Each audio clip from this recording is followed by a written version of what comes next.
Hi everybody, this is a Vassals of Kingsgrave podcast on the second book of Fellowship of the Rings, part of Lord of the Rings. And it's part of an ongoing series where we discuss the book in a great deal of detail. So naturally there'll be lots of spoilers for Lord of the Rings, the Silmarillion, the Hobbit, and maybe incidentally also A Song of Ice and Fire. So, without further ado, my name's Bina007 on the forums, and I am joined today by Eddie. Hello, I'm Teddard on the forums. Also Nadia. Hi everyone. And Peter. Hello, I'm known as Shellfish on the forums. Super. So I'm really glad you guys could all join again in very short succession to our previous podcast. So in that one, we kind of went through book one of Fellowship of the Ring in some detail, and so we're going to continue and try and get through book two today. So I guess over to Nadia, who's going to lead the discussion of the Council of Elrond. Morning I wake whispering, oh, where's the pale king? To my companion's joy I live and still clutch the ring. My body is weak, but our journey unstopped as we make our escape from over the top.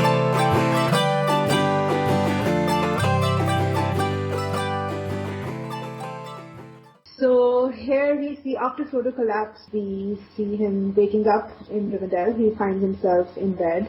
Gandalf, he tells him how they finally were able to make it to Rivendell. He tells him that there's going to be a council. Frodo tells him everything that happened in Bree, and then Weathertop, how he got injured. Then Gandalf tells him there is going to be a feast in his honor, in the Ringbearer's honor. So Frodo leaves his room, he goes to see his friends. They sort of fill in the gaps. Does anyone find it weird that Gandalf they don't tell him, oh, Bilbo's here, by the way, why don't you go and catch up with your cousin, or your uncle, whatever it is? Even Gloin is kind of like secretive about it, like, oh, you were fond of Bilbo, were you? And sort of laughing at him behind his back or something. I mean, I don't know why they keep it a secret. It doesn't seem to have any purpose. It's not like Gandalf is secretly suspicious that Bilbo's going to make a grab for the ring. It just seems almost like an afterthought.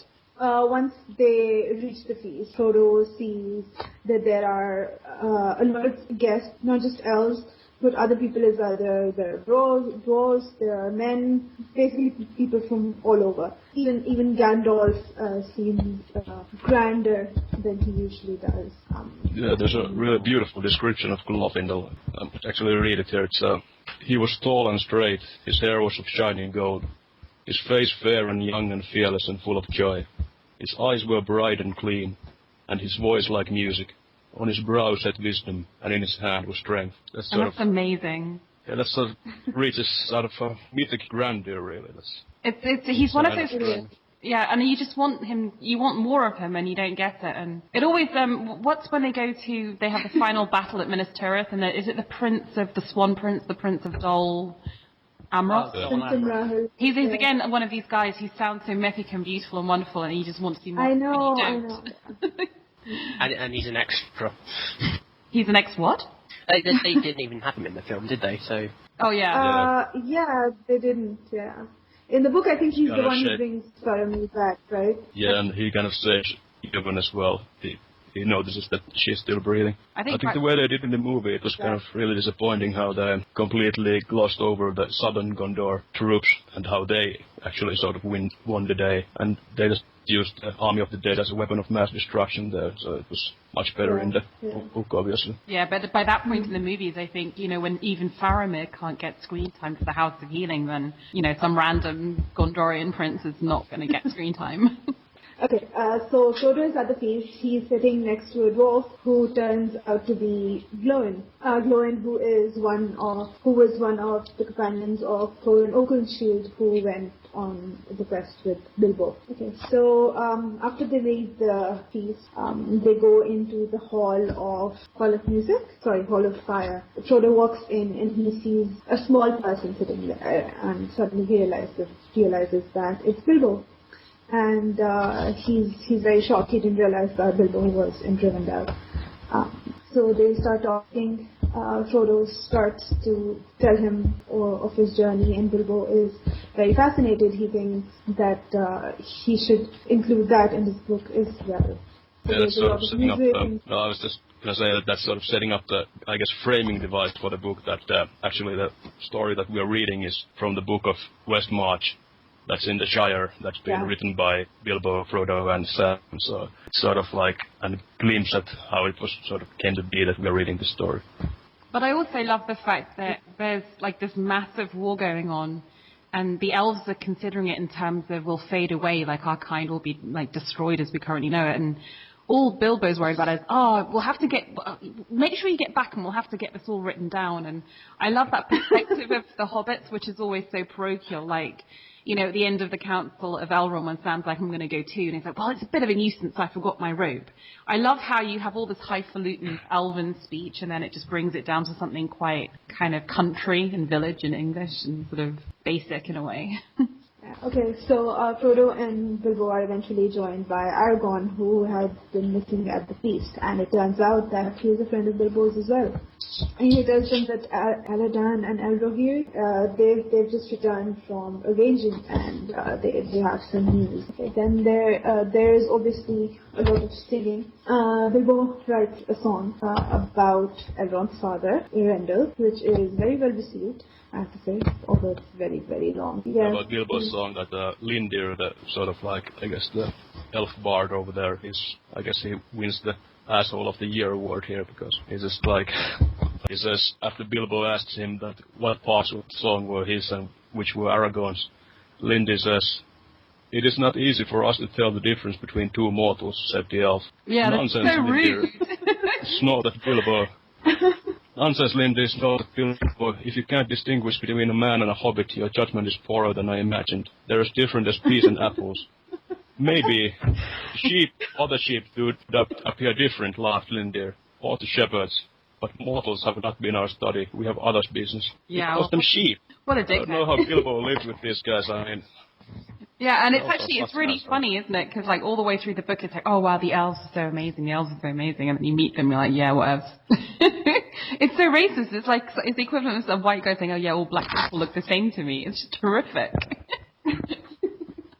Frodo notices after the feast, Aragorn is standing with Arwen, and this is the first time that we see a hint of their relationship. And when Frodo and Bilbo reach the council, they see that there are a number of people there. There's Elrond, Glóin Strider is there, Glóin's son is with him, Gimli. There is also another elf, Legolas, who is the son of the king of Mirkwood. And Toriel's boyfriend. And then Frodo also...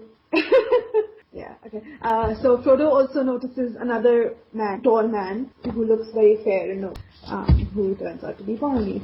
I think it's interesting how Boromir is sort of just added to the council as an afterthought almost. I mean, I guess it was the sort of prophetic dream that he had that Elrond thought that he was needed there. They didn't actually invite Gondor or Rohan to the council or any other men there. But did they invite the dwarves? Aren't the dwarves there themselves too? Yeah, I guess both the dwarves and the Legolas both sort of just came up, and Elrond was like, hey, I'm having this like council. You guys just want to join? Yeah, I think nobody was invited. I mean, what I find amazing about the Council of Elrond is technically, I think this is just such an amazing feat of writing. You have so many different speakers recounting different bits of the story of the ring from different periods of history. They do it all in different voices, in antiquated speech, dwarvish speech. But you need them there, right? Because you need the dwarves to tell you about what's happening in that part of the world. You need Legolas to tell you that, oh my god, Gollum's escaped, by the way. And all these stories kind of get intertwined, and yet it's not linear. What we basically get is a history of the ring from the start to now, but it's just so complex the way it's all laced together. I love this chapter more than I can say for that reason. I think some of that, a lot of that was lost in the movie. Yeah, pretty much they just had to rush through the whole thing to get the plot moving. They do keep the basic structure of it. Like, they keep the fact that it isn't a straightforward retelling. They keep the fact that it kind of goes here and there and different people chip in. I think they actually did a pretty good job considering, like, to film that whole council would basically be a 1.5 hour movie, so... Yeah, and I guess the stuff like the dwarves aren't really relevant to the plot of the movies, and so they didn't need to do that. But I think they did Boromir's sort of plea to get the ring for Gondor very well in the movie. And that spawned the meme that one does not simply walk into Mordor or walk into Hodor if you want. Does anyone follow him on Twitter? That just makes me laugh so much, that Twitter. What? Okay. There's two. There's a Boromir one, which is basically everything that happens in the world. One does not simply go to the Super Bowl or whatever it is. There's also a Mordor PR Twitter feed, which is really hilarious as well. Okay, so back to the cancer. What Glowin starts to relate starts sort of after they defeat the dragon. They felt a shadow fall over them. Basically, they started whispering to each other. They said, we've been confined to this small place. We're sort of limited in wealth and splendor. They started discussing about what would happen if they went back to Moria, which was sort of their homeland. And then one of them was Balin, who was a pretty influential dwarf. After a while, they received a messenger who came from Sauron, who said he would give the dwarves rings again. So is this the first time we've actually heard the language and the voice, sort of the words of Sauron, the temptation of Sauron in this book? I think so. Yeah, I think so. Well, we do get when the ring raid is talking to Gaffer, I guess, but it's not a sort of emissary of Sauron.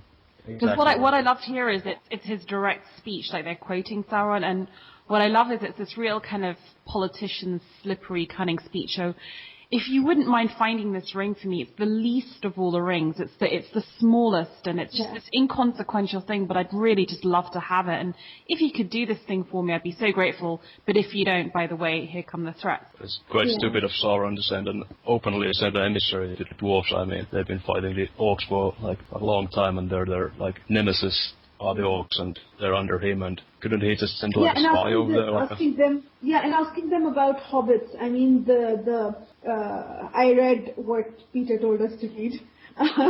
So I know that Balin and Balin and all of these are like sort of the noblemen of the dwarves, right? Noble dwarves. Bilbo is their friend, right? And then you go and ask them where the hobbits are.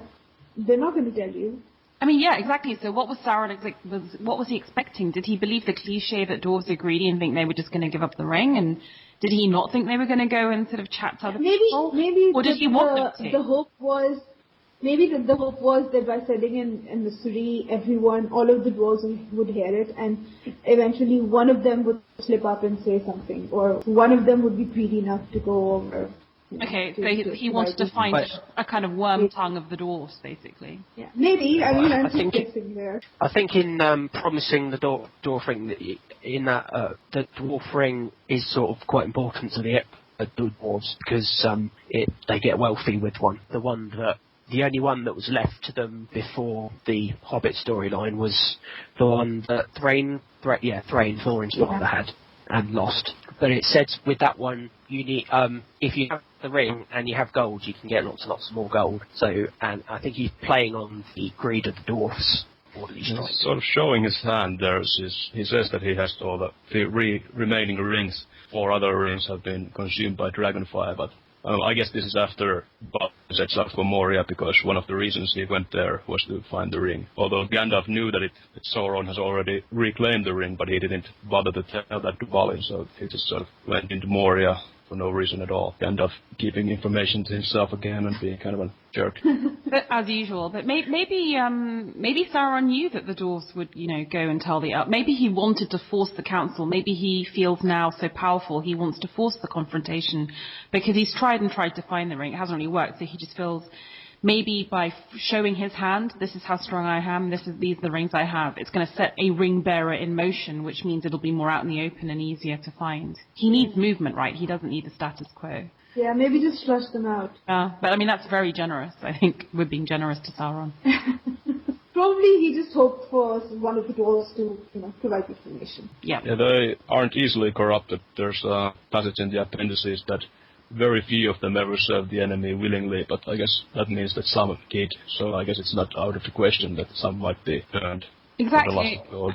And what I love about the homework you set us, Peter, which was to read the dwarf appendices, is that it kind of tackles head on this cliche that they're greedy and all they care about is money. It says that, their worst corruption, that's what happened to their doom, but they're doubtier, and I think Sauron sort of just openly saying, come on, you'll be really wealthy if you just give me a ring. shows that he himself is susceptible to that racism or cliche. I think the biggest occasion of them working for the enemy, even though it was sort of unwilling, was in Silmarillion when they killed Stingol for the Nauglamir, which he set the Silmaril in, and pretty much destroyed Doriath, and then the Ents had to deal with them on the way back when they were stealing the Silmaril. The king of the dwarves, Dain, sends Glóin to warn Bilbo, to warn him that Sauron is looking for him.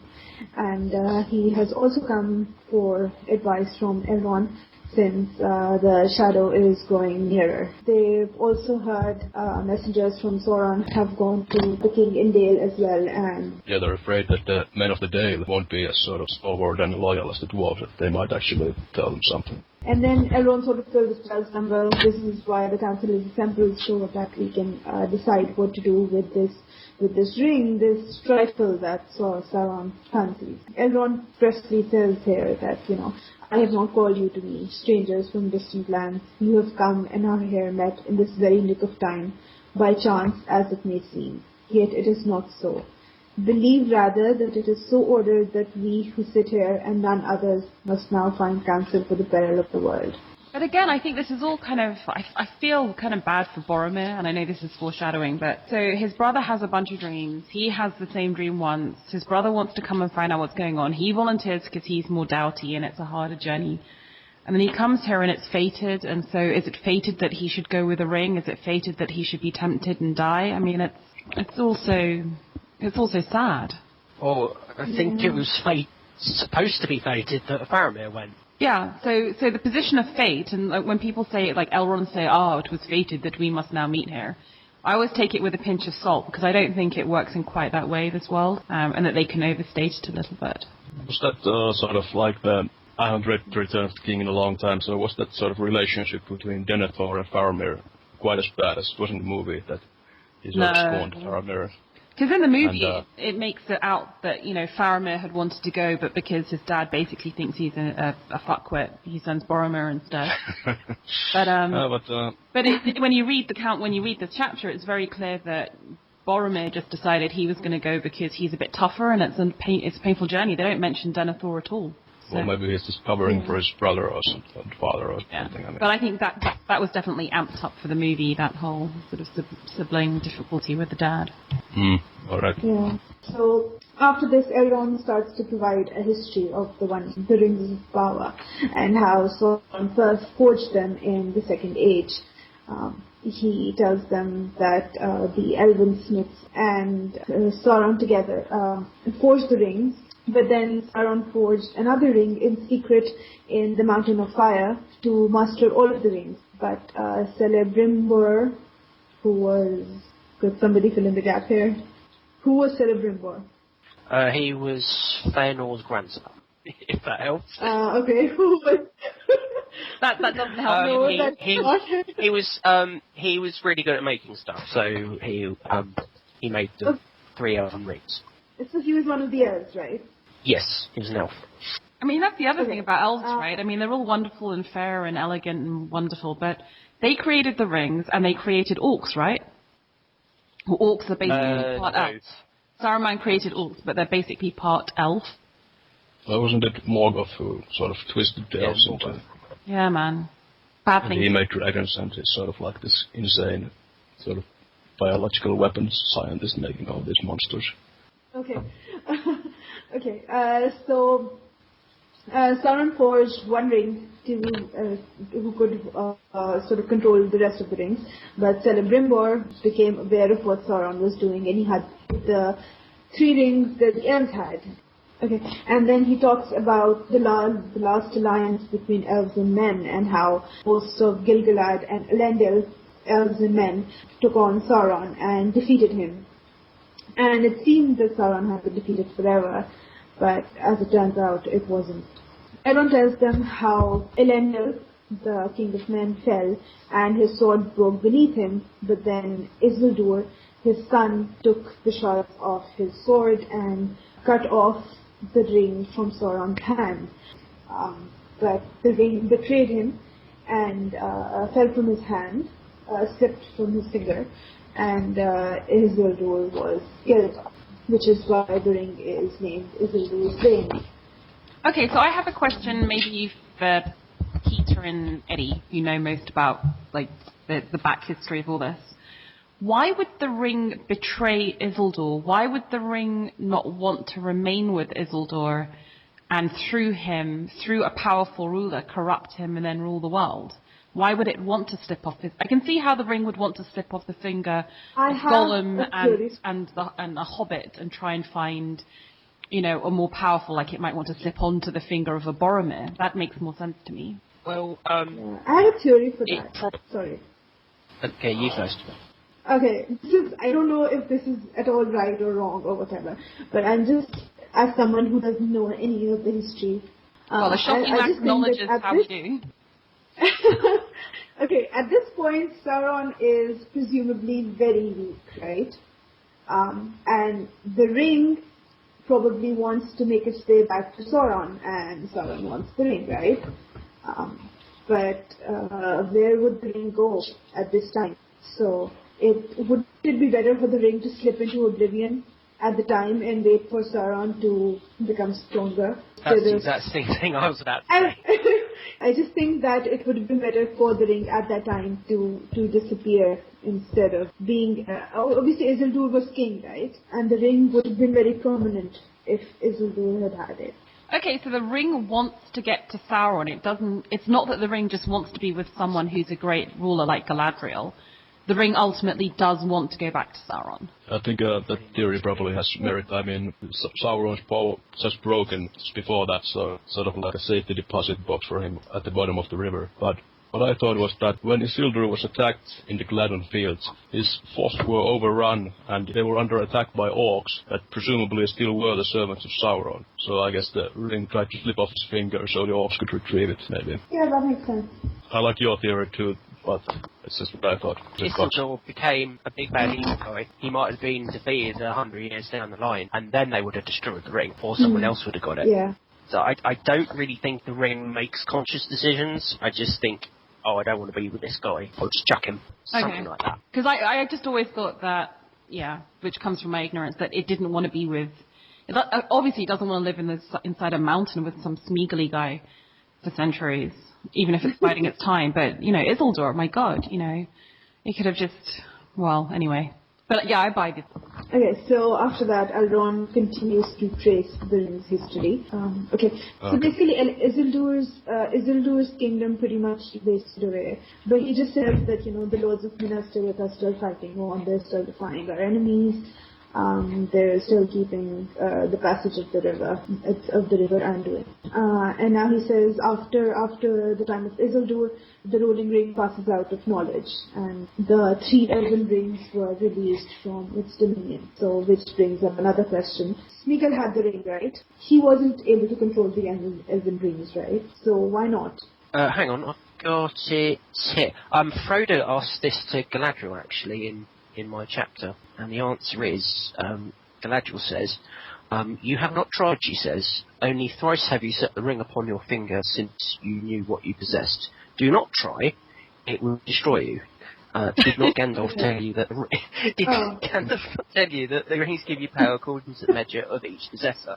It goes on, but Gollum isn't strong enough, basically. Yeah. And Gollum probably doesn't know what the ring is, right? Well, he knows it makes him invisible and basic. But that's about it. But like I said, you bring with it your powers, and I think, and Galadriel says to Frodo, it's already amazing. I mean, see how much of what I'm thinking that you have perceived. You managed to kind of see my ring and stuff. So, but it's very accidental if you're just a humble hobbit or a Smeagol. So anyway, after Elrond ends, Boromir stands up and he starts to tell them what is happening in Gondor, which is basically that, he says, we've been defending all the lands, the terror of Morgul, all these years, but now it seems that it won't last much longer since there is smoke rising from Mount Doom again. The nameless enemy is rising, and he tells them how the Gondorians have been driven out of Ithilien, how Mordor has allied it with Easterlings and Haradrim, and he also tells them about a great black horseman, a dark shadow under the moon, And whenever this horseman comes, everyone is filled with fear. And he tells them that they don't receive help from anyone in doing this except from Rohan. So he has now come to Elrond for this reason. So to seek for allies. He tells them he had a dream in which the sword that was broken would be found in Imladris, in Rivendell. And then Aragorn stands up and he declares himself, he shows them the sword that was broken. And he declares that he is Isildur's heir. I totally love how, unimpressed Boromir is. He's like, mayhaps, if you're the sword that's not broken, then shit will happen, but... He said mayhaps. Yeah, but it's like, you're just some random guy. And I also love how when Aragorn tries to impress people, he becomes more Gondorian in his speech, and he starts to become using more sort of verities and mayhaps and all that sort of stuff. But then when he's talking to hobbits, he's totally just in the language of common men. So I just love those kind of two alpha males getting a bit cocky with each other. It's brilliant. Yeah, later on when he's sort of talking to Eomer in Rohan, he just yells out Elendil for no reason and draws his sword, and it's like using that sort of archaic language as well. It's sort of this posturing thing, I guess. Yeah, exactly. And it's more than I remember in the book. On the reread I've done recently, because I watched the movies as well, it struck me that Aragorn is made to seem much more insecure about declaring himself the heir of Elendil, where here he's much more confident about it. And even when they're having that whole argument the whole debate later on in this book about, okay, should we go west to Minas Tirith or should we go east to Mordor, he's much more certain that, okay, if Gandalf were alive, I would have gone to Minas Tirith. It's time for me to sort of unveil myself. But now Gandalf's dead, I'm going to have to go east. So he's much more certain about, okay, now is the time I need to press my claim. Whereas in the movies, it's kind of like, oh shit, we've discovered a Palantir, fine, let me declare myself, It's very different. Exactly. It's, his main purpose for going on the journey is to go to Gondor with Boromir. They're just kind of going the same way, so they're going with Frodo for that leg of the journey, but their intention was to go to Gondor all the time, and in the movie he's just sort of doubting himself. But I guess they needed that sort of he couldn't be this kind of perfect guy. He needed to have some sort of character growth, I guess. But it makes him look much more of a martyr and much better compared to Boromir. It makes him look much more hero-villain, whereas it's much more shaded. And it also, of course, allows them in the movie to give Arwen a lot more screen time, because she's the one who says, oh, don't worry, you won't be tempted, go and do it. So I think it does Boromir a disservice, because in the movies it's like, oh, Boromir's so selfish, he just wants to go to Minas Tirith. But actually that's what Aragorn was going to do anyways. At this point, once Aragorn declares himself, Frodo tries to give him the ring. Boromir insults Aragorn, and then Bilbo gets angry and then defends him and says, all that is gold does not glitter, not all those who wander are lost. The all that is strong does not wither, deep roots are not reached by the frost. From the ashes a fire shall be woken, a light from the shadows shall spring. Renewed shall be blade that was broken, the crownless again shall be king. Yeah, I love that poem as well. I think it's interesting how it's sort of this very grand, and all of it's written by Bilbo, who's a hobbit, so I guess it's Bilbo showing his writing skills there. Okay, so basically Boromir is questioning Aragorn and why in the south they don't know about him at all. But now it's time for the sword to be forged, and he tells Boromir that he is going to go to Minas Tirith with him. And then Boromir questions whether this ring is Isildur's bane at all. And then at this point, Bilbo tells his story.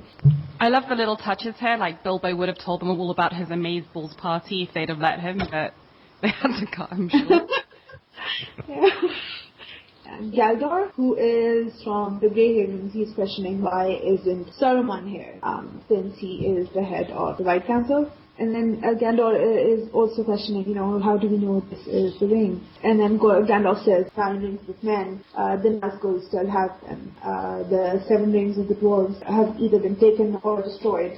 And then the 3 rings of the elves are, their locations are still known. So there's only 1 ring left. Gandalf's sort of passive-aggressive thing here again is like, well, can you count? It can't be any of these rings because we already know where they are, so use your head. Yeah, I mean, it's just classic Gandalf, isn't it? And now he tells them that the necromancer that he had once faced in Dol Guldur had been none other than Sauron. He just says that, Sauron has been preparing for so long that once Gandalf drew him out of Mirkwood, he retreated to Mordor, where the Nazgul had been waiting for him already. And now he's declared himself openly. Gandalf starts telling him what he knows about the Ring's journey, and he says, he'd known about Bilbo having this ring all along. He searched for Gollum for a long time, and it turned out that he'd been taken to Mordor and tortured there. Okay, Gandalf is looking for the history of the ring as well. He goes to Mordor, where he finds an old scroll which contains the inscription on which is on the ring. Gandalf also tells them that Gollum is now imprisoned in Mirkwood by the Elves. And then suddenly Legolas steps in. He says, well, he was, but he has escaped now. I love when Gloin is like, Legolas says that they used to take him outside and let him climb trees, and Gloin is like, you showed me no such kindness when I was a prisoner there. Yeah, they were strangely kind to a creature of evil, and yet they treat the dwarves like they're criminals. So what I love about this chapter, again, technically, is we'll have this basic information dump of all this really serious and horrible stuff, and then you'll get this funny little parochial comment from Bilbo or Gloin going, man, you treated this scum better than you treated me as a dwarf. And I just love that because it just breaks the tension a little bit. But that's understandable, right? Elves and dwarves have been sort of at each other's throats for a long time. The thing is, they don't really know Gollum, so it's easy to be guided to him. Yeah, I guess Gollum is a very pitiable creature in general, so I guess I felt pity for him, like Frodo did. And yeah, thank goodness. Yeah, and if he had eyes that looked anything like the Gollum in the movies, yeah, it would be pretty easy to. But that's actually one of the things I think they did brilliantly in the movie, is they captured both the fact that he's really unpleasant and can just be really creepy, but also that he once was a man and he can be sympathetic, and you so root for Gollum. You want him to somehow be reformed, and I felt so bad for him. At the end of the books, whenever I'd read them, I didn't feel bad that he died at the end, but at the books, I felt really bad that he died with the ring in Mordor. I wanted him to be redeemed in some way. So anyway, Legolas is telling them that Gollum escaped. And now Gandalf tells them, Galdor asked about Saruman. After returning from the Shire, he goes to see Saruman. Saruman sort of reveals himself. He says, we should take the ring for ourselves. We could wield great power together. But Gandalf refuses. He says that, it would never be the both of us. Only one of us would be able to do it. When Saruman hears that he imprisons Gandalf, he doesn't exactly imprison him. He just sort of leaves him at the top of the tower. Actually, before we go to that bit, can we just talk a bit more about the logic that Saruman uses? Because I find this really fascinating. And I know that Tolkien says it's not allegory, but I think a lot of what happens is applicable to his world, and I like the idea that Saruman's kind of it's a defeatist argument. Look, Sauron's going to win, and it's better to be on the winning side, because those who are on the winning side will get immense riches and power. But then he has this throwaway line, which is, if we let him win, then ultimately maybe we can influence him, and maybe we ourselves can take control. And it always reminds me a little bit of that argument that the German aristos used with Hitler, which is, don't worry, just let him come to power and soothe the rabble, and then we can control him. So I think the character of Saruman, I find a very intensely modern character in essentially a medieval mythic fantasy, because his attitude towards industrialization, towards power, it's very modern, it's very forward-thinking, very futurist in a way. But again, there's almost a inescapable logic to what he's saying. Even the elves themselves are saying, basically they fought this war ever to be defeated, and that ultimately, even if they win, they'll be defeated. And Saruman's saying, yeah, okay, so if that's going to happen, if you want to be all fated about it, how do we best survive this? So I think there's a kind of evil, malicious, wonderful logic to what Saruman has to say. Yeah, I think Tolkien really despised people taking his books as allegory, but I think you can definitely see that Saruman really sort of exemplifies a lot of things that Tolkien despised, like industrialization and all that. And Gandalf says that if you need to break a thing to know how it works, it is folly or something like that, I guess. Yeah, exactly. So I think it's not that Tolkien made an explicit allegory, but I think there are certain themes that maybe unconsciously he weaves in And Saruman is definitely, he's almost anachronistic. He's almost like a Thatcherite modernist. It's amazing to me. Okay, so after Gandalf refuses to join him, Saruman confines him to the top of the tower, and this is when Gandalf starts noticing, the changes that have come to Orthanc. The trees have all been cut down. It's now being occupied by wolves and orcs. He is eventually able to summon an eagle. Isn't this what Frodo saw in his dream in the House of Tom Bombadil? He basically sees Gandalf pacing along the top of the tower, and then he sees him get on the eagle and fly away. He's basically sent a messenger from the eagle, and he is able to escape with. Isn't it because Radagast sent him there? I was wondering, because Gandalf says that tells Radagast to send all his bird friends with news to Orthanc, to tell them the news. So I was wondering if the Crebain, the sort of ravens that are spy for Saruman, if that was because Radagast sort of failed and sent them to Saruman, or are they just evil creatures that Saruman has bred or something, or are they actually because of Radagast? The eagle that comes to rescue Gandalf was not sent. It was just almost by accident, right? I mean, he just happened to be passing. Yeah, I think they were. Yeah, okay, the Eagles of the Mountain heard news of Gollum's escape, and they sent a messenger. But I don't know why the messenger was Gwaihir, the Windlord, swiftest of the great eagles.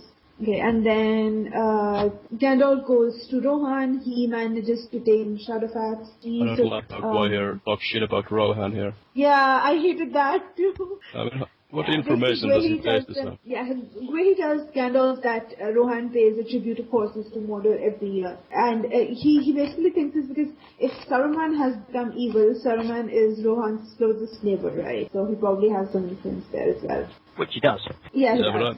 But they're not actually sending Sauron horses, are they? I mean, I think Yoma says that they steal the horses, but I guess Wormtongue might actually be doing some room deals over there, maybe. Yeah, but who knows what Wormtongue and the King are doing, right? That Eomer doesn't know about. Gandalf goes to the Shire, but Frodo had already left. So Gandalf hears about the Black Riders that had been following Frodo, and he tries to follow them. Eventually, they meet at Weathertop, and he manages to hold them off. So anyway, he manages to escape and get to Rivendell, and he reached Rivendell only 3 days before Frodo did. I love how we've gone through so much narrating of story and what's been happening, and yet the Council of Elrond still hasn't actually decided what to do with the ring. Yeah, I know. There's so much in this chapter. It's a mean one to ask you to summarize, actually, because it's basically summarizing the whole history of the ring. You can't miss out on anything because all of it's crucial. And big reveals. Aragorn is the heir of Elendil. Saruman has gone to Sauron. It's big information. Okay, and this is when they discuss Tom Bombadil. They seem to think from Frodo's tale that Tom Bombadil wasn't controlled by the ring. But he says he can't control it either. It has no control over him, he has no control over it, and he's confined himself to a particular area, and he won't leave that now. So they say, well, we should just send the ring to him and he can hold on to it. But then Gandalf says, well, no, that wouldn't work either, because it would just postpone with the evil somewhat. Yeah, and thank Christ for that, right? Because we don't need more Tom Bombadil in this book. So anyway, that was the first option that the council had. We should just keep it from Sauron, and then they figured out, well, that's not going to work. So one of the elves says, well, we only have two other options. We can either send it over the sea or destroy it. They say, well, we can't send it over the sea because for good or for ill, this belongs to Middle Earth. This is our problem, not theirs. So the only solution left is to destroy it. Destroying the ring is that they mentioned that a dragon might be able to do it. They had one that was old enough and strong enough to consume the ring with its fire. But I wonder if that would be any good. I mean, does the dragon sort of absorb the power of the ring when they consume it? They have consumed 4 of the dwarven rings before this time, so I wonder if dragons became more powerful because of that. Yeah, he wouldn't want to eat it or burn it or anything. I think when they say they've consumed the rings, they've probably consumed their rings as well. But the rings are gone, though, so if the dragon sort of ate the dwarf that was holding the ring, and when the dragon died, wouldn't the rings sort of be found in the remains? So I think Gandalf mentions that they can be consumed by the fire. Okay, so anyway, after this, Boromir says Saruman may have been right, why don't we take the ring for ourselves? But then Elrond explains that, they can't use the ruling ring. It's Sauron's ring, and he's the only one who can use it. And then now we hear about the last dwarf ring as well. And Balin went to Moria to find the ring. But Gandalf now decides to tell them that no, Thor gave it to his son Thrain, but then Thrain was captured and taken to Dol Guldur. It was eventually taken from him. Okay, and now they decide that, since the only thing that can be done is to destroy the ring, Gandalf tells them the only place that it can be destroyed is where it was made, which was Mount Doom. Sauron thinks that, well, if anyone has the ring, they'll attempt to use it, and that's how we find out where it is. But then he doesn't realize that, somebody might try to destroy this ultimate weapon, and this is how they're gonna fool him. Elrond says that, this is gonna take a lot of strength to do this, and that this quest doesn't really need strong people. It maybe needs somebody small to do it. And then Bilbo suddenly thinks that, maybe Elrond is hinting at him, and he's... I love this bit. I love this bit so much. Bill's, well, it's a bit of a bother, but okay, fine. I'm the one who got it, so I'll have to go and bloody destroy it then. I just love it. It's so awesome. Yeah. Yeah, I know, he doesn't even hesitate. He just says, okay, I'll do it. And Boromir is going to laugh at him, but then, he looks around and he says, well, everyone is he's taking him very seriously, and suddenly realizes, okay, maybe I shouldn't be, laughing at this hobbit. Now they start deciding who will go on this quest to destroy the ring, and then Frodo gets up and he says, well, I will take the ring, even though I don't know the way. And I love this line as well. It's just one small line, but it's, again, the practicality of the hobbits, I'll take the ring, but I don't know the way. I also think a key point that we've a little bit glossed over is that Boromir, before he even is in the presence of the ring for any long period of time, is already saying, why should we destroy it? Can't we use it? So there's an element to which his betrayal is, it's not just the corrupting influence of the ring. He has that man's greed to use it as a war weapon. But I also do want to, I know we covered this a little bit last time, let's talk about the makeup of the Fellowship, because I see Elrond's point about it's all about trust to friendship, not to weapons of war, but come on guys, send Glorfindel. Well, yeah, just let me finish the chapter and then we can get into the discussion. It's just at this point, Sam gets up and says, well, if Frodo is going, I'm going too. Yeah. And that's where this chapter finally ends. Oh, you've done really well. I mean, it's a mega chapter. I have not. Don't worry. I think you have done well because it's so tangled. It's such a tangled web of stories and actors, and there's this. I did count something that there's 12 speakers, of which 7 are new characters. Gandalf in turn quotes 7 or more other speakers. I mean, it just goes on and on and on. So yeah. Okay. About Boromir, I think you're right. I think it just. The ring sort of feeds off your intentions. I think Aragorn doesn't intend to take the ring at all. It has very little effect on him. Because it's quite amazing, isn't it? Like Aragorn, Gimli, Legolas, Merry and Pippin basically never make a move on the ring. And the person in that group that I find most amazing is actually Pippin, because Pippin's the one who's so curious. He can't resist sort of dropping a penny in the well in Moria, and he can't resist just having a look at the Palantir. I'm almost surprised he doesn't sort of accidentally, just out of curiosity, make a play for the ring. So that there's a whole category of people for whom it's apparently not a pull. I guess Boromir has the sort of most urgency. I mean, I guess Aragorn has been at war for most of his life as well, but Boromir is sort of coming face to face with Sauron's forces on a day-to-day basis back in his homeland. So in the movie, they sort of, well, in the extended edition of the Two Towers, they sort of made that Denethor sort of planted the idea in Boromir's mind that the ring must come to Gondor, but that was sort of probably just the movies. So. Although I thought that actually made some sense. I mean, I thought that made, within the context of what they were doing with that whole kind of Denethor, Boromir, Faramir relationship, I thought that was not stupid. Yeah, like that I'd seen in the extended edition as well, really. I guess we can talk about how Faramir resists the ring when we get to that chapter in Two Towers. Yeah. And compare him to Faramir. Basically, the whole reason I've organized these podcasts is so that I can discuss how that Faramir section I'm sort of semi-obsessed with Faramir. That's why I didn't volunteer to do any of the chapter rereads, because I'm kind of saving myself up so I can volunteer for that one. But in general, I think what I love about the Council of Elrond is I think technically it's amazing. And I do like the idea that somehow there is a wisdom in hobbits and there's a courage in hobbits. And this is a quest that will stand and fail on friendship and just simple virtues of integrity and loyalty. It's not going to stand or fail on how good a swordsmith Boromir is. I think you were the one questioning last time why they send Merry and Pippin instead of, Lord Finley or somebody more suited to the task. And I think what you just said, loyalty and friendship, the ring sort of feeds off of emotions, right? And Merry and Pippin are going on this quest basically because they think it's their duty to Frodo. So maybe that's why the ring has so little power over them.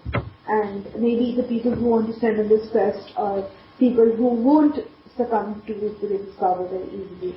Yeah, that also kind of that give Frodo spirits up, I guess. He's going on this adventure in these strange and scary places, and he carries a bit of home with him. Yeah, I like that. I buy into that theory. Although I love how basically Elrond has even kind of figured out that Pippin's going to cause trouble already. Yeah, okay, Merry, you can go, but Pippin, man, he's dodgy. Let's keep him back at least. That's hilarious to me. But also I've read some theories that maybe Elrond, in the way that Galadriel has hints of the future, maybe Elrond knew what was going to happen with the scouring of the Shire and wanted Merry and Pippin to go back and warn everyone that, look, there are these major things going on outside your borders, be careful. I guess they could have warned the Shire, but I don't know if it would have done a lot of good. I mean, Merry and Pippin wouldn't have been sort of seasoned enough to actually make a difference yet, because they haven't been to the war and sort of gotten their adventure. They haven't got enough XP yet. Yeah, and would anyone have taken them seriously if they came back and said, look, there's a war on? I mean, I think one of the things that the movies do well is, like, when Merry and Pippin try and say stuff, they're usually overlooked and ignored. I mean, maybe by other hobbits that wouldn't necessarily be the case, but in the sense that as hobbits, although they may be from aristocratic families, basically they're kids. The only reason they could scour the Shire in the end was because Saruman's power base was already broken. Right now it's sort of strong still, so they couldn't have really done much. True. Good point. So basically, we set off on this council, after the Council of Elrond, we figured out what the ring is. To me, this chapter feels like when the books start. It feels like this is the point at which Tolkien finally realized what the ring was, what he had to do, how he had to rewrite history, and where we're going. So from now on, I feel it's good to go. And yet they don't go anywhere for like a month or whatever. Yeah. It's like you have Gandalf saying, I had to go to Rohan and nick a really fast horse because there was much urgency. And they're like, oh, so, okay, now you've decided the Fellowship, are you going to go tomorrow? No, we're not going to do that. We're going to sit and listen to some singing. All right, well, just want me to go into my chapters now. That's already touching some of those points there. Yeah, Peter's awesome though. Yeah, you built yourself up now, Peter. You set this homework over Christmas week, so that's what I'm. Yeah, I think the homework was about the dwarves, so I thought we'd go through the chapters first and talk about dwarves in general at the end, because this I sort of really first. enjoy that, so thank you. Yeah, I think the Durin's folk in the appendices is really good stuff.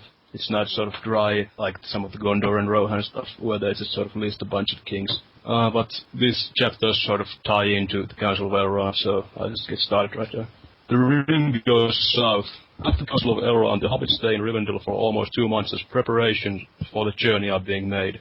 Aragorn sets out with Elrond's badass sons Elladan and Erohir to mobilize the Rangers and scout the Wise to determine the best route for the Fellowship. Elrond reveals the Fellowship he has chosen for Frodo, but 2 spots remain vacant. We already talked a little bit about this on the last podcast and today as well, but he's thinking about who he's going to send, maybe Glorfindel or his sons, and Pippin asks to join, and Elrond is reluctant to send him because he wants to send Merry and Pippin to the Shire, but Gandalf convinces him, saying that friendship is more important than wisdom. So what do you guys think? Fellowship have fared better if they didn't have Merry and Pippin with them. Were their contributions to the War of the Ring crucial? Well, I don't think they would have gone. They wouldn't have gone west towards Rohan after Boromir's betrayal, because they didn't have any hobbits to chase. Yeah, Theoden King would have stayed in the hands of Saruman, because basically Aragorn would have gone to Minas Tirith, I guess. Yes, he would have done that. So there'd been Rohan they wouldn't have gone to Helm's Deep, so they would have destroyed Edoras probably because of Wormtongue. So there would be no dead army either. So everyone and the Corsairs of Umbol would have made up the river. So Minas Tirith would have been done for. They wouldn't have roused the Ents either. Yeah. Yeah, the Ents I think that's what Gandalf says when Gandalf White comes forth the first time. He just says that Merry and Pippin coming to Fangorn is like the falling of small stones on the mountainside to start an avalanche. Of course, Merry has the barrel blade that he uses to strike the Witch King with, but I guess Eowyn could have killed him even without that, but he did sort of play a crucial part in that fight as well. Yeah, okay, moving on. The shards of Narsil are reforged into Anduril, the Flame of the West. Aragorn plans to accompany Boromir to Minas Tirith and rally the men of Gondor with the blade that was broken. On the eve of the Fellowship's departure, Bilbo passes on the treasures acquired during his own adventure to Frodo, the sword Sting and his shirt of mithril rings. There's not much to say about Anduril there. It's a cool sword, but I don't think it's the best named sword in the series. I think Foehammer, Glamdring is better, and I guess Goblin Cleaver is pretty cool too, but yeah. I think Glamdring is the best. No, Sting is the best named sword ever. Sting is the best named sword ever in the history of swords ever? That's like a huge claim. No, I'm just kidding. But it's a nice name. What about Widow's Wail? Come on. What? Sorry? Widow's Wail? What about Widow's Wail? Joffrey's one. I think the best name for a sword in the Song of Ice and Fire is Vigilance, that was revealed in the Princess and the Queen. Podcast of Ice and Fire, I'm setting up a poll as soon as we're done. What is the best named fantasy sword ever? Okay, Sting is probably the best named Hobbit sword ever. Yeah, but like how many Hobbit swords are there? Like 2? Isn't it like a butter knife or something? It's maybe like a dirk or a dagger, like a side weapon for an elf, and not really a sword, I guess. Yeah, it's not even a sword, it's like a knife. Yeah. Does Bilbo have it inscribed like runes in it that says that Sting is my name and I am Spider-Bane, or is that sort of just a prop for the movie? I think that's what they put in there for the movie. It's a nice name. It's just, a tiny hobbit going at it with a butter knife. Sting is a nice name for that kind of sword. Moving on. Okay, moving on. The Fellowship sets out from Rivendell and marches south for many uneventful nights. As they start ascending the misty mountains, a flock of Crebain spies fly overhead. During the night, Frodo sees a great shadow pass overhead, darkening the stars. They attempt to cross the mountains by the pass of Caradhras, the Redhorn Gate, but the malicious spirit of the mountain itself repels them with a great blizzard. Defeated, they turn back. Boromir and Aragorn plow a path through the 5-foot-deep snow with no tools but their hands, while Legolas prances around them on snowbank like a jerk that he is.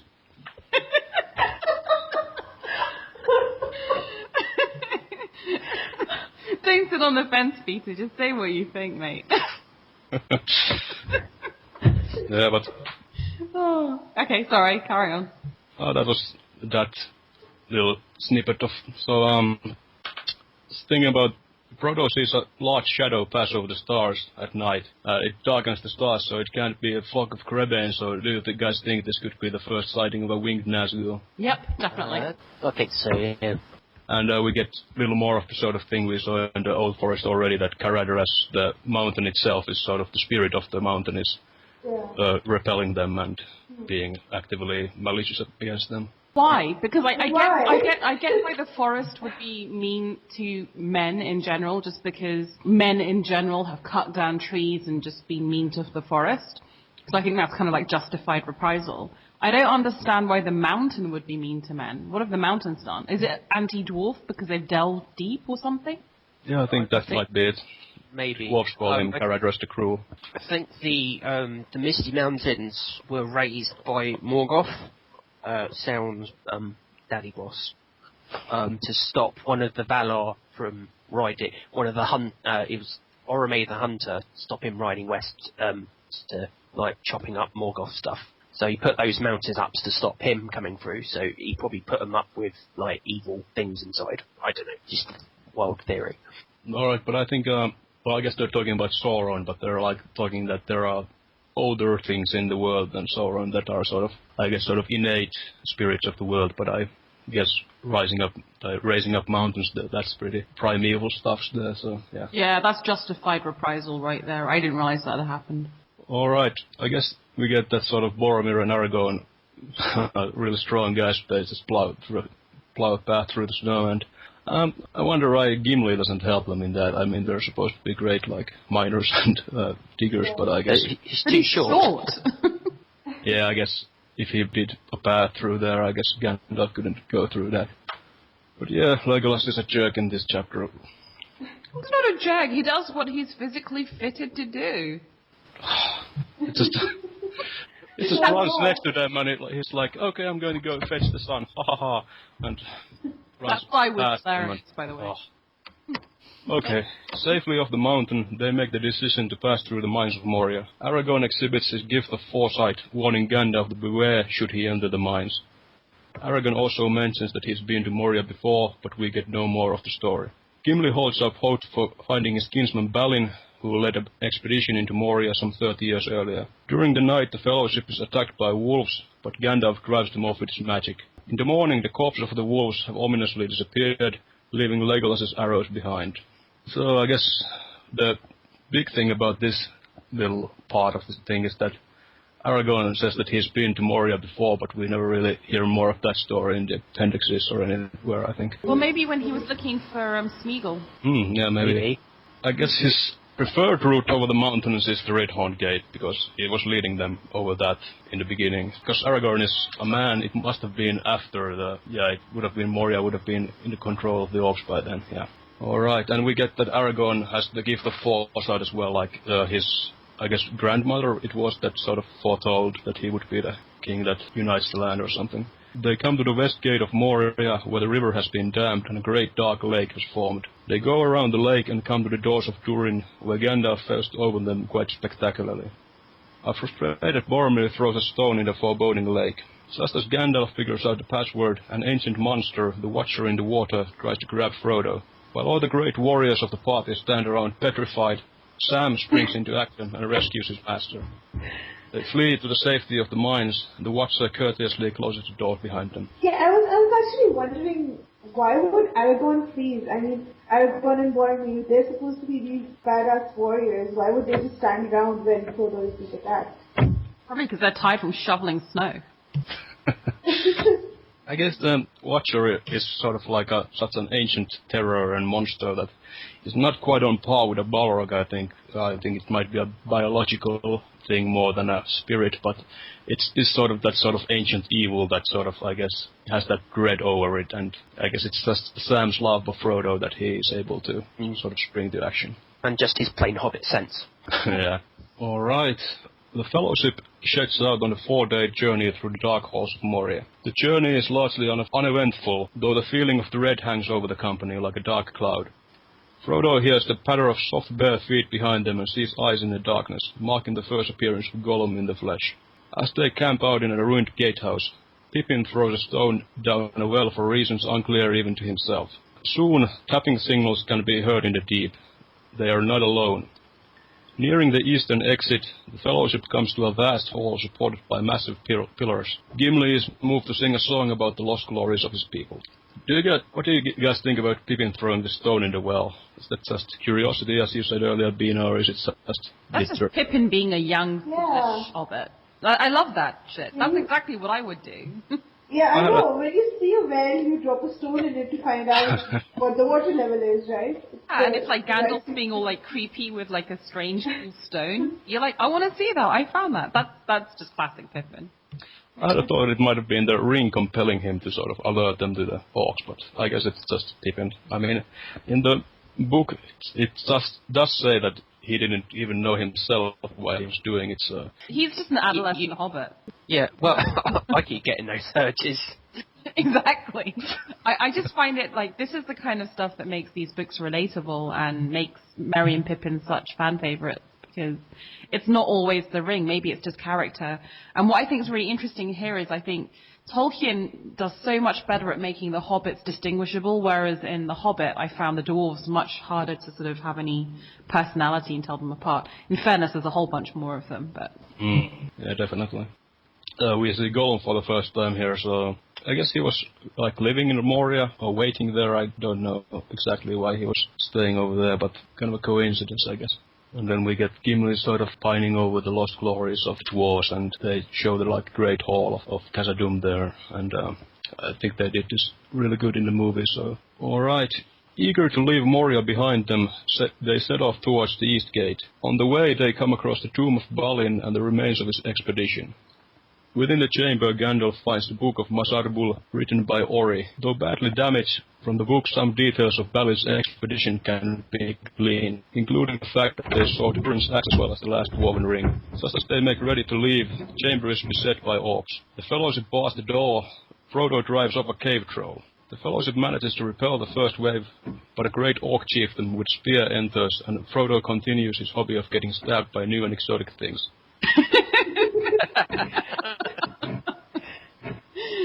So basically the summary of this book is more walking, stabbed by new and exotic things, more walking, on a constant loop.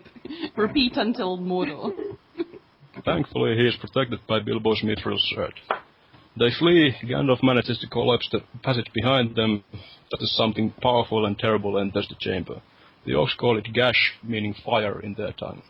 One thing about the Tomb of Balin that I really noticed on this reread was that after watching the Hobbit movie, that they sort of did such a good job of characterizing the dwarves that I actually felt really bad when I read about poor little Ori writing this book after his friends had died and Balin dying and the Watcher in the Water took Oin. They did sort of Gimli's grief here much better than they did in the movie. In the movie he's sort of very animated and wailing and crying, and in the book it just said that Gimli cast his hood over his face. I prefer the book. I think it's much more subtle. I think Gimli in the movie suffers because he's just played for comic relief. Like Gimli and Legolas really played for comic relief. So that when you have moments such as Gimli feeling grief here or feeling genuinely moved by Galadriel, it just feels a little bit more pantomime-y. Yeah, and Treebeard as well. I guess it's all characters played by John Russ Davies. There's bound to be comic relief. Although I tell you, like, the one cool character he played, I was watching the Raiders of the Lost Ark the other day. He's awesome in that. Sala. Very dangerous. Yeah, exactly. Fine. One thing I found really interesting was that the expedition was also searching for Durin's axe, which is probably a very powerful weapon, since it's the axe of the sort of forefather of all dwarves. And I was really disappointed they didn't find it. I mean, it would have probably been a best-in-slot weapon for Gimli, and he doesn't get an upgrade at all in the books. I mean, Aragorn gets Anduril and Legolas gets the bow from Galadriel, but Gimli has to use the same starter gear sword or axe the whole time. But that's his fault for asking such a stupid gift in Lothlorien. Oh well, the elves wouldn't have access anywhere. They're just all like dainty and... Yeah, but what use is the golden hair? I mean, he could at least ask for, like, you know, I don't know, a kick-ass dagger or something. I guess this is the first time that Anduril tastes his blood as well. Here, Aragorn cleaves the orc captain's head with its first blood there, okay. Pursued by the orcs, Gandalf leads the Fellowship towards the Bridge of Khazad-Dum and the exit. Just as they reach the bridge, the terror from the chamber is revealed to be a Balrog, Durin's bane, a fire demon of the ancient world. Boromir blows the horn of Gondor, which gives even the Balrog pause. The Fellowship crosses the bridge, but Gandalf stays to hold it. He defies the Balrog, matching its dark fire with his own white light. As the Balrog steps on the bridge, Gandalf destroys it from underneath them. The Balrog plummets into the abyss, dragging Gandalf along with it. And that's pretty much it. You guys have any thoughts about the Balrog, or... I mean, that's obviously a huge scene in the book. Does it have wings or not? Your opinions? I find it has wings in the movie, right? I find myself very influenced by the artwork, like the original. What are the two artists that Peter Jackson then used for the movie as heavy influences? They did a lot of the very iconic... Alan Lee and John Howe. Exactly. So I'm very influenced by their drawings and not necessarily by the text. What's your view, Eddie, as the resident? Well, I happen to take the Tolkien professor's opinion that he didn't have wings. He's got wings of shadow. Yeah. He sort of envelops shadow around him like wings. And considering that at least two of the Balrogs we know of died from falling off precipices, do you think they'd use their wings? If a Balrog had wings, he'd just fly out, right? I think maybe they have wings, but they can't fly like... That's kind of a cop-out, I guess, but they look cool. Looks more like a demon. Can any of you remember, like, when you first read it, I genuinely thought Gandalf was dead. Yeah, I think that was one of the things that hit me this time, was that I wasn't really that moved by Gandalf's death this time around, because the first time I had no idea he was going to come back. I mean, I guess he did die. I mean, he sort of reincarnated as Gandalf. Well, he did, but, okay, he's coming back, so there's no use mourning for him. I think it's kind of cool that Boromir blows the horn of Gondor and all the orcs sort of pause, and even the Balrog stops for a minute there. I mean, in the movie they sort of just made it so that he was blowing it to get help. And in the book later on they say that when he blew the horn in Amon Hen, the orcs actually fled from him, and only the Uruks from Isengard were able to stand against him. So they sort of just made it sort of like a warning call in the films, but in the book it's actually like a powerful weapon. Yeah, I love that. And I even love the fact that Boromir, when leaving Rivendell, blows his horn and he's like, okay, I don't care how we're going to proceed on this mission, but I will go as a man of Gondor with pride and without, embarrassment. I'm going to blow my horn. Yeah, Elrond is like, what the hell are you doing? Yeah. And Boromir, what? I always do that. Exactly.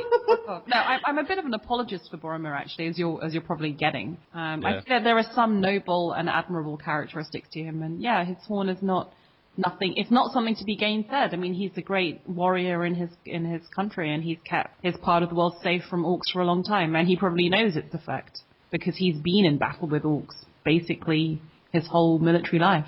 Yeah, I think Boromir is definitely my favorite character in the Fellowship of the Ring movie.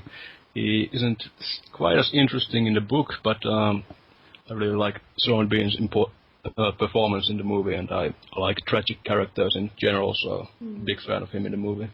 Agree. So, okay, you guys want to talk about dwarves in general now? Yeah, because we all did our homework. Did Tolkien sort of establish the standard fantasy dwarf that has been used after The Lord of the Rings pretty much? They don't change very much at all.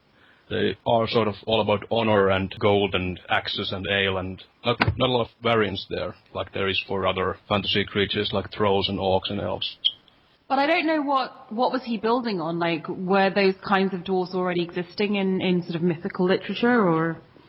I think much of their inspiration came from sort of Nordic and Germanic myth, where the dwarves were, I think they were basically a type of elf. But then again, elves were different back then than what Tolkien made them out to be.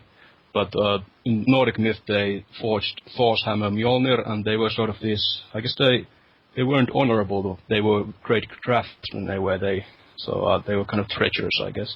I guess some of the inspiration comes from Jews as well, the sort of diaspora of their people from Moria and then from Erebor, that they sort of have to wander without a homeland of their own. And the fact that they're great traders and craftsmen, but then again, the sort of brings unfortunate implications with the lust for gold on that one. So that's kind of where I'm coming. Like, this is so bad actually. My only real knowledge of Nordic and Germanic myth is basically through the prism of Wagner, which is never a healthy place to get your impressions of Germanic, in particular, mythology. And yeah, for sure, dwarves are there's very much a sort of an anti-Semitic tinge to it. And what I find is kind of interesting in these books, I'm not for any instance saying that Tolkien was consciously doing this, is that he takes this race of people who are very much maligned and seen as these people who lust after gold and who are craftsmen so single-mindedly beyond all else.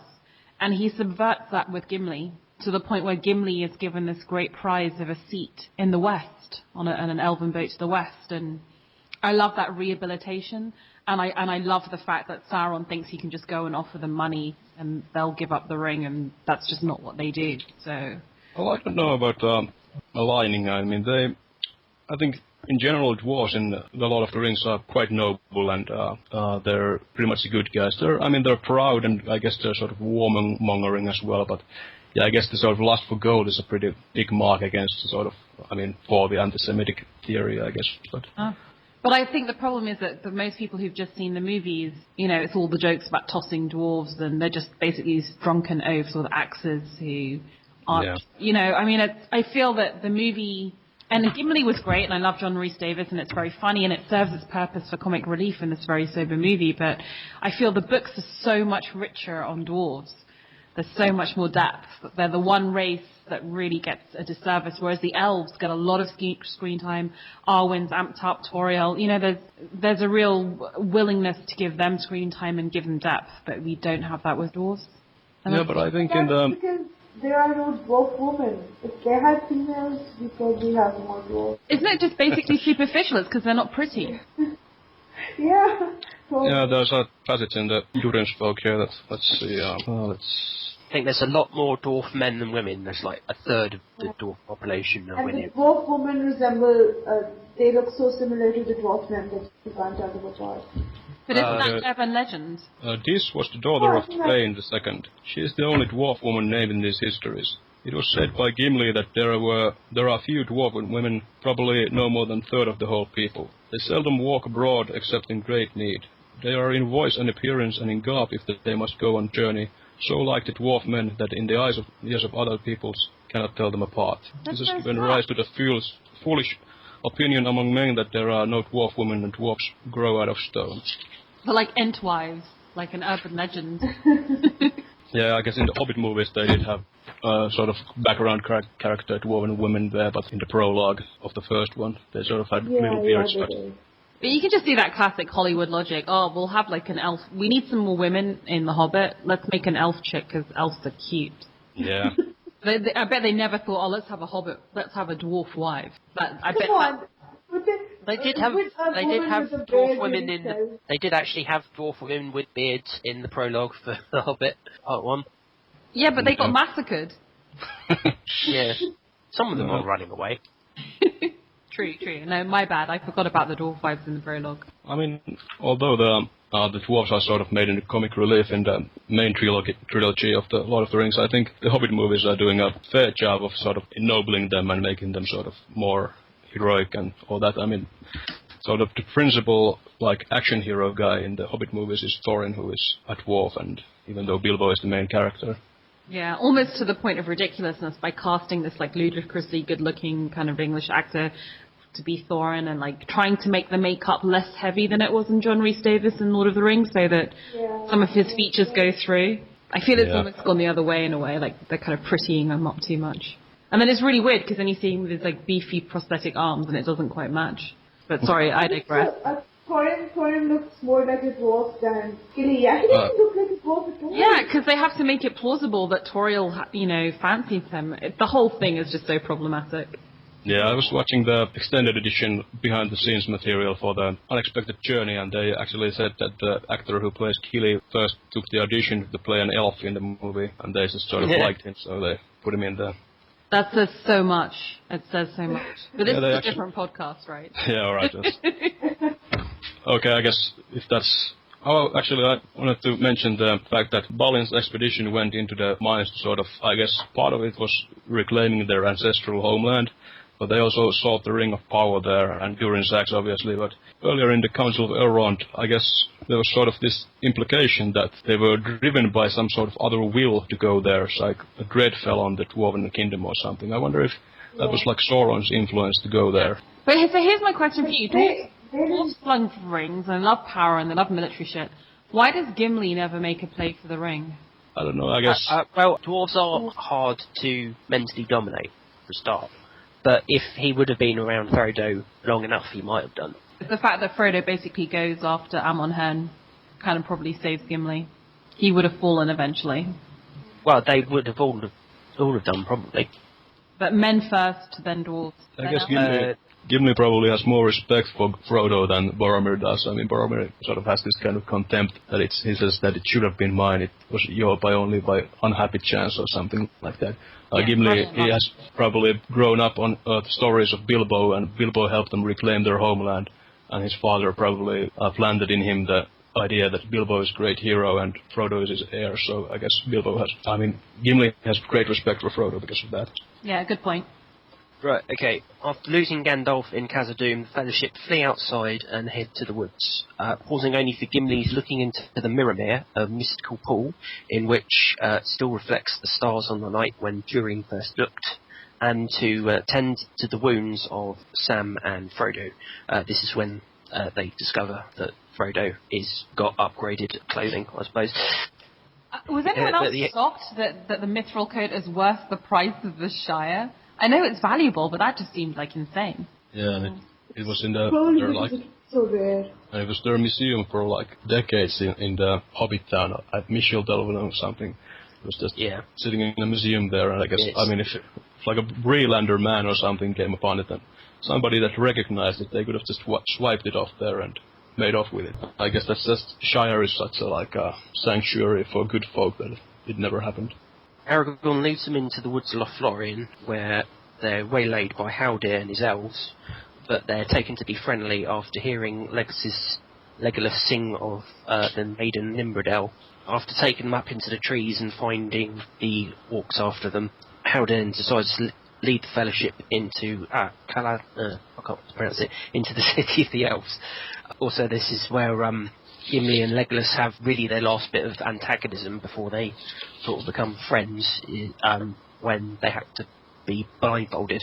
Does everyone want to talk about that?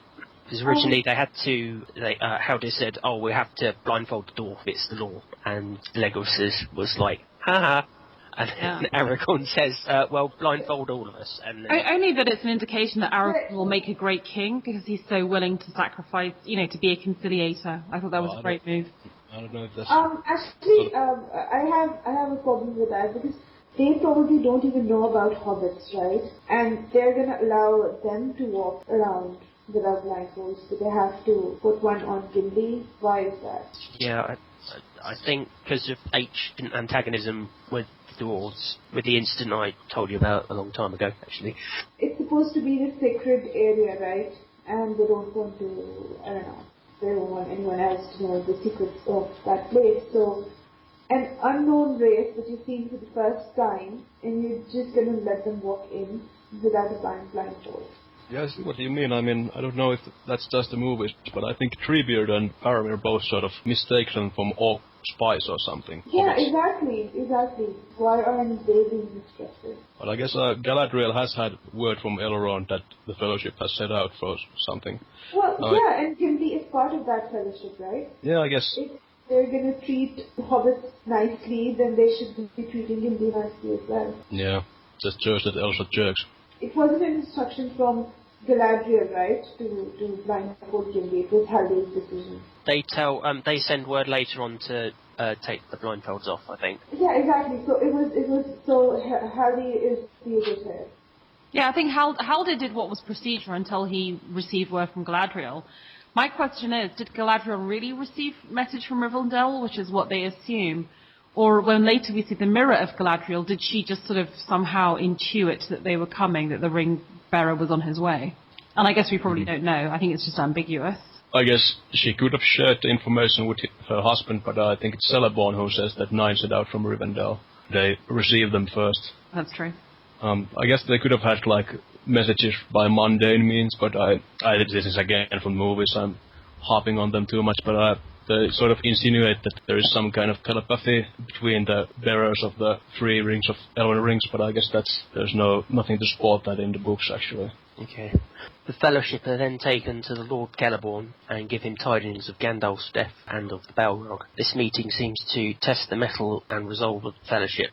Later on, they given a place to rest and all mourn Gandalf in their turn.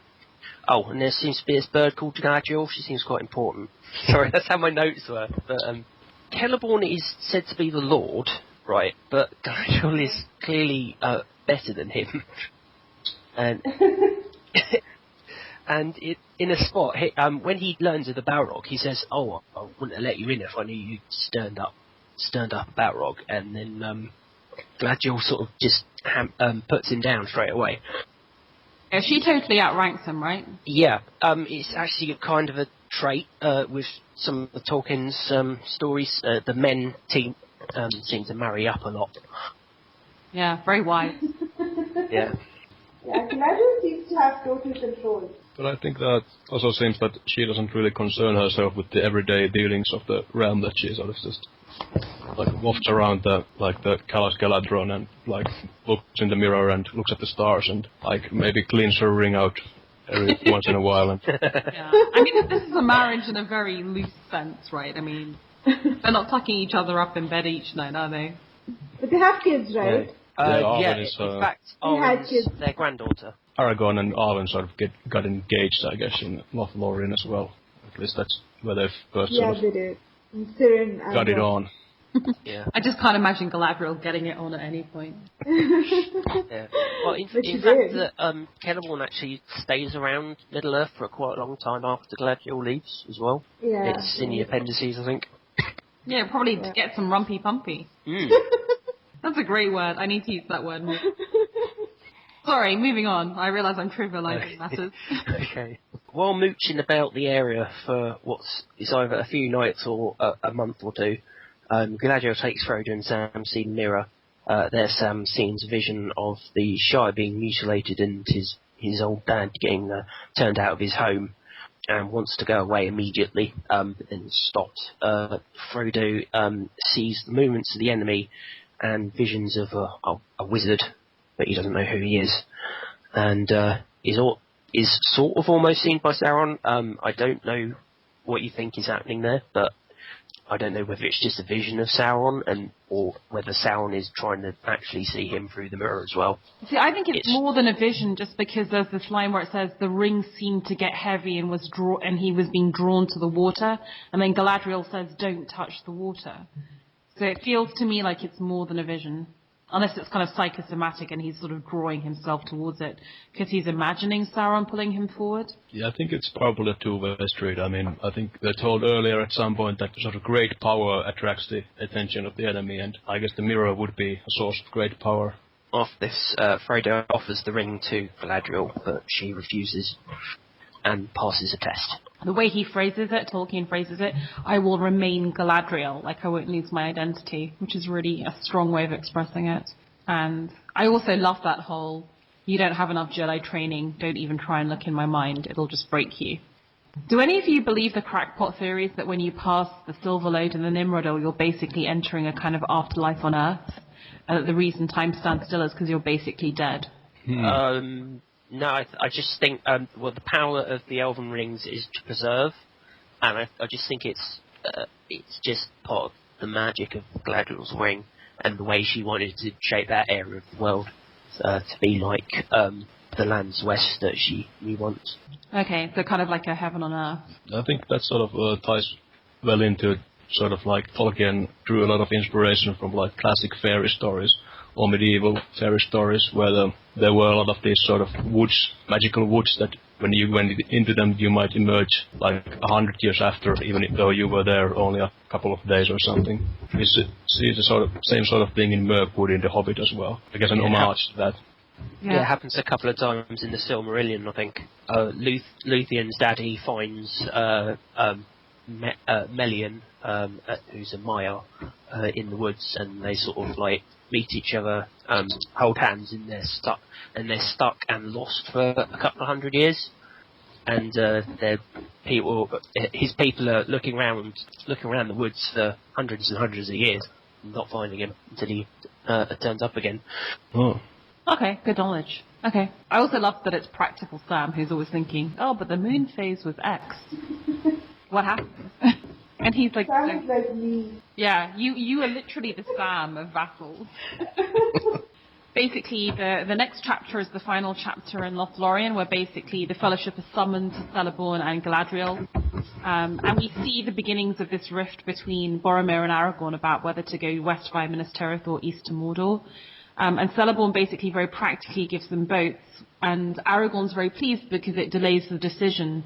And also, this is the bit, again, I said before that I found surprising on the reread, is that Aragorn actually would have gone to Minas Tirith, but he feels very responsible now that Gandalf has died, that he should go with the hobbits.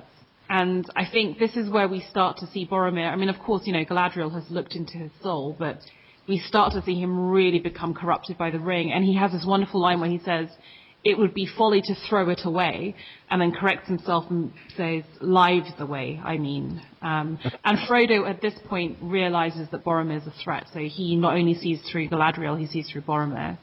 And the Fellowship are given lots of practical stuff, so this is very Nadia territory. They're given some good lembas bread. They're given these awesome elvish camouflage cloaks that are hot and cold in various weathers and genuinely awesome. And they give him brooches and elven boats and rope, which makes Sam really happy. And Galadriel sends them on their way. They have a parting feast.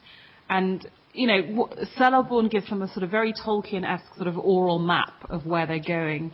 And he warns them of the dangers of Fangorn and wisdom in old wives' tales about that region, which is lovely, sort of foreshadowing of what will happen there. And the final thing in this chapter is the giving of gifts. So Aragorn gets a sword sheath, which is pretty rubbish, but he also gets the Elfstone, which is awesome. And then Boromir, Merry, and Pippin get belts, which I always thought was quite weak. Legolas gets a bow and arrow, which is cool. And then Sam gets the most beautiful present. He gets the earth, the fertile earth of Lorien that he can replant after the scouring of the Shire, which is so beautiful. And then Gimli gets the hair of her head. And Frodo gets the light of Arendelle, which obviously will come in handy later on. And then finally we get another sort of Galadriel song, but this time it's in Elvish, and it's that classic Tolkien. I'm not going to translate it because you should be able to understand how beautiful it is just by sort of reading it. And I don't read it, I just skip over. And then they finally leave. And there's this wonderful sort of final line, which is Frodo never to return again, which is kind of sad. And it's just sad as they paddle out from this area that the land sort of almost immediately turns barren. And I think it's really interesting that when you read in this and the next chapter about how completely desolate and wasted the land looks, it always makes me think of maybe Tolkien's describing the trenches. Again, I know it's not allegory. So I really sort of, after reading the Song of Ice and Fire, when they get to the feast, the farewell feast, I was really looking forward to some descriptions of the food, but they don't describe it at all. I guess the only ones we really get are from the House of Tom Bombadil, where it's like cream and the honey and the bread. I kind of feel like elves are above like massive carbohydrate-filled feasting. Oh yeah, we can just have a bite of this cool bread and that will last us a week. Well, where's the freaking fun in that? I think Bilbo says something like that elves can sustain themselves with talk and song or something like that. And I think this is sort of referred in the movies where Sam goes like, okay, Lembas is fine, you can survive in it, but I want my potatoes and roast and all of that. Yeah, he needs his carbs. Yeah, and even when he cooks rabbit, he's like, come on, I need some herbs, I need some taters, I need some salt. Yeah, and it's interesting because the girls who did the Inn at the Crossroads are actually doing, or one of them I think is now doing a book on recipes from Lord of the Rings. I think it's going to be far harder to pull that off. Alrighty then, so on to the next chapter, which is really a sort of holding chapter before the big breaking of the Fellowship. It's called the Great River. And basically the Fellowship are sailing down the Anduin and feeling very uneasy, all of them. Frodo describes the landscape as desolate, and it's very similar to No Man's Land in World War I. And what's really interesting here, I think, is that Merry and Pippin notice that Boromir is looking at Frodo very covetously. And so definitely the Fellowship in general, I feel, notices that Boromir is up to no good. That was really funny when Merry and Pippin are sort of uneasy on the boat with Boromir because he's like glancing at Frodo constantly and muttering to himself. Yeah, and biting funny for some reason. It's quite cliched writing, isn't it? Oh, let me bite my nails nervously. I love Tolkien, but sometimes you're just like, oh, really? And then the other thing is that they realize that Gollum's tracking them, the log with eyes. And he has probably, I think, been responsible for tipping off the orcs, who put them under attack. And then there's a great winged creature, which I assume is a ringwraith, but maybe not, because, again, we don't have the fear thing. Is attacking them, but then Legolas shoots an arrow and sees it off. Well, I think we actually do have that thing here. I think that was the fear thing without beast. Okay, cool. We also have some chat about, the fact that time did alter in Lothlorien, so they're figuring that out. But then actually, really, the big build-up is that Boromir and Aragorn again have a debate about which direction to take. What I think is really interesting is that Aragorn, if you want for hints of what he would be like as a king, he does procrastinate a little bit. Like, he won't take the decision, and he does have kind of like how Gimli wanted to go to Durinstone. He has a sort of familial longing, an ancestral longing. He wants to go to Amon Hen, so they decide to do that, and he and Legolas scout ahead, and then they take the Fellowship past the Argonath. And what I love about this is that Strider, when he's going through the Argonath, seems to become king-like in its presence. So when the hobbits look at him, they see his face as the face of his ancestors, and the language he uses becomes more poetic and more high Gondorian, if you like, which is really moving, I think. And it's one of the, to mention the movie again, it's one of the scenes in the movie I really love. I think the Argonath is beautifully rendered. It's even more powerful in the books in the sense that, everyone, when they're passing through, they feel this sense of fear where, it's trying to keep people out, so this starts the fence before entering Gondor, and Aragorn just sits back and he says, well, I'm king, so I can go. Yeah, which is amazing. And again, it shows an Aragorn who's much more entitled and secure in his claim on that throne than in the movie at this point. Again, we see that Aragorn and Boromir have to do all the work. They carry the boats while Legolas just sort of walks around. You have a real problem with Legolas, Peter. Yeah, that might be influenced by the latest Hobbit movie, but yeah. I guess Gimli couldn't carry them because of the height difference. It would have been an awkward angle, but I mean, I guess the elves just aren't strong. No, they're just quick and agile, I think. Yeah, I guess they specifically point out that Boromir is a very strong man, and I guess Aragorn is as well, but he's not quite as strong as Boromir. Well, Boromir's meant to be shorter but sort of stockier in build. So, on to the big one, which is Chapter 10, the Breaking of the Fellowship. So they get to Amon Hen, and again they have a decision of whether to go west or east. And Aragorn says, look, you're the ring bearer, it's your decision. So Frodo asks for an hour to consider what to do. And you get the feeling that he knows he needs to go to Mordor, but he just needs to reconcile himself to that fact. And then Boromir kind of creepily goes after him and offers counsel. And what I love about the counsel he offers is it's the language of Sauron and Bilbo. So he says that, it's the least of the rings. It's a strange fate that we should suffer so much fear over such a small thing, which is very much how Sauron spoke to the dwarves about the ring. And then he uses that kind of Bilbo language before Bilbo freaks out at Frodo, where he says, I only saw it for an instant, can I just not see it once again? And he alternates between being really threatening, like, I could of course overpower you, and being really kind of, oh, but just give it to me, I'm just a friend, I just want to do the right thing, let me take this burden from you. And in his own mind, it's such a tragic vision that he has. He sees himself as a mighty king who would cast down Mordor and rule benevolently and wisely, much as Galadriel saw herself as a wise and wonderful ruler. So I think there's a lot of commonality there. Frodo puts on the ring twice on Amon Hen. And the first time he puts it on, it kind of breaks the spell that Boromir's under, because then he starts crying and realizes what he's done and has real remorse. But I think what's really interesting is that when Frodo puts on the ring the first time to escape Boromir, he literally sees World War. Like, he sees all the different regions of, I keep wanting to say Westeros, and it's not. And he sees war all over the place. And then there's this really fascinating paragraph, which I think says so much about how the ring works on people. And I'm just going to quote it. It says, he heard himself crying out, never, never, or was it verily, I come to you, I come to you. He couldn't tell.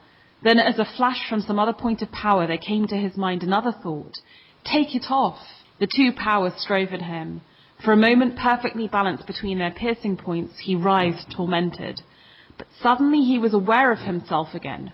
Frodo, neither the voice nor the eye, free to choose, and with one remaining instant in which to do so, he took the ring off his finger.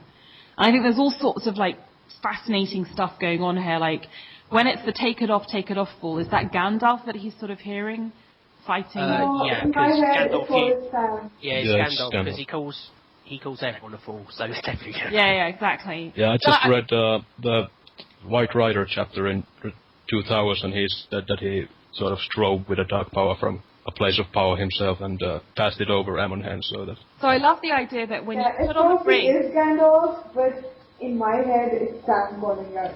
Oh. I love the idea that basically when you put on the ring, you're in this realm where these great things are fighting over you.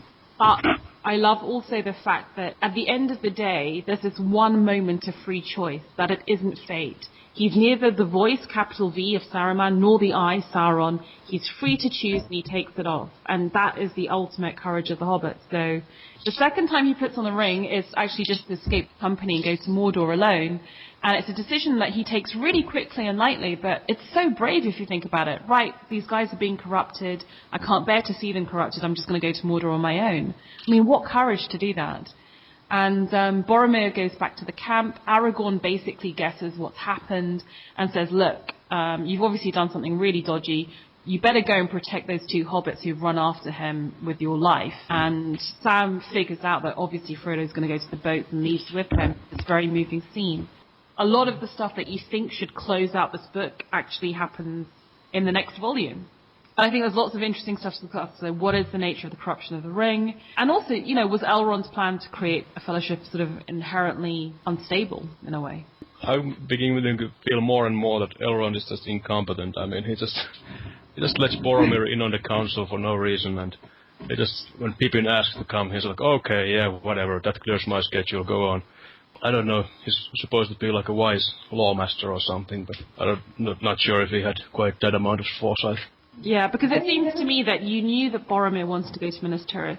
You knew from before he even saw the ring at the Council of Elrond that he thought it would be a weapon of mass destruction that should be taken to Minas Tirith. So predicting what happened on Amon Hen is not hard, right? Yeah, and not just Elrond, Gandalf was there as well, so he didn't expect to be there. Or maybe he did and he just expected to be there whenever Boromir's betrayal happened. Maybe it's Gandalf too. And yet, in Gimli and Aragorn and Legolas, they've picked, and Merry and Pippin, they've picked worthy and loyal companions who I believe if Frodo had wanted them to go with him to Mordor, even Aragorn would have probably gone with him. It's just Boromir who's the bad egg, so to say. And maybe that's Tolkien being unfair to Boromir. I think Boromir has been under so much pressure for so long. I almost wonder if it's Elrond and Gandalf's fault for not explaining to him better what the ring was and why they need to destroy it, because he makes the statement when he's gone to sort of speak to Frodo, and he says, look, if you just want to go and destroy the ring in Mordor, fine, I mean, just go. You don't need me. But if you actually want to destroy the armies of Sauron, then you need people like me. So why not come to Minas Tirith, gather an army, then we'll go. And he just doesn't seem at a very basic logical level to realize that to destroy the ring is to destroy those armies, right? It's kind of as logically the same. It's not entirely Boromir that's his free will that he's sort of succumbing to it, because he is really distraught after he sort of breaks the hold when Frodo flees. But I think it's a very sort of fertile ground for the corruption to take place in him, because he has been at war for so long and sort of fallen to desperation almost. He does sort of break free of it when Frodo flees, so I guess his true self comes forth when he sort of goes to save Merry and Pippin. I think there's some validity of your point as well. I mean, the council lasted for how long? A few hours, right? And not all of it was explaining the nature of the ring, right? I mean, they explained the ring's journey, but there wasn't much explanation of the ring's nature itself. It's almost like Boromir wasn't a real member of the Fellowship. They're like, yeah, your paths kind of go vaguely the same way for a while, so why don't you just join these guys? But my idea of the Fellowship has been sort of cemented by the movie, where it was like they set out to destroy the ring, all of them together. Whereas in the books, even from the beginning, Aragorn and Boromir are planning to go to Minas Tirith. That's always been their plan, we'll go together as long as we can, but eventually we'll split up. And it's made very clear that this is Frodo's burden. It's his responsibility to get rid of the ring now, not that of the entire Fellowship. And I think that was kind of surprising for me. But I think, in a way, there's a lot of interesting discussion to be had about Boromir maybe when we get to the Faramir reread, because, what is the difference between the two brothers that one resists very easily, in a way? That's probably the most confusing part to me as well, why Boromir succumbed where the rest of them didn't. Yeah. Oh, but he just succumbed first, I think. Yeah, and why he succumbed so quickly. But I mean, ultimately, the guy's a sword singer, whereas Faramir is the guy who likes book learning.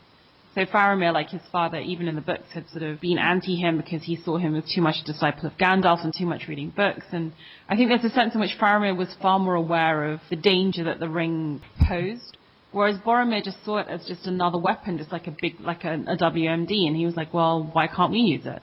And yeah, I think it's also that Boromir is much more of an alpha male. He's very confident in himself, and Faramir is probably less so. He's more sort of kind of a bookworm kind of guy. I mean, he's a great warrior and leader and all that, but in his brother's shadow anyway, so he's not quite as sort of confident. Yeah, I think Boromir is more simple, it's simple in the sense that, will fight and sort of face the enemy heads on, and whereas Boromir can understand would have been better placed to understand the history of the ring and the nature of the ring.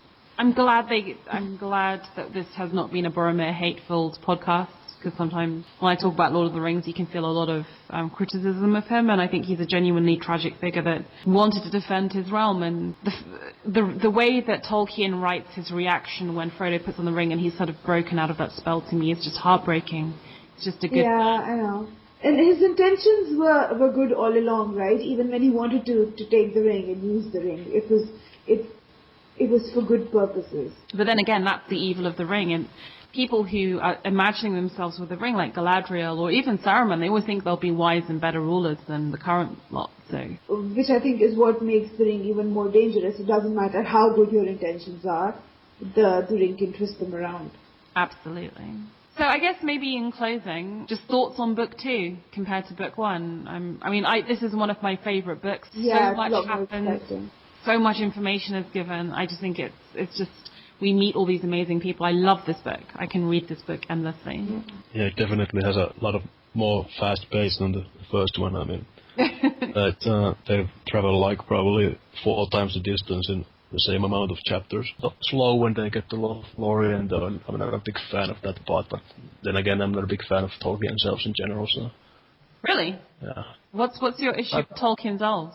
They're just so superior and arrogant, and they're just, you can't even argue with them. They're just so much better than everyone else, and even Aragorn and sort of the Dunedain, they're actually also descended from elves. So if you have like great men, they also have have some sort of link to the elves, and they're just like I said earlier, like Lindir calling Bilbo and Aragorn a sheep and all that. So I just don't find them very interesting in general. I think Glorfindel is a pretty cool guy, but yeah, most of them just are sort of like these kind of, I guess, wish fulfillment.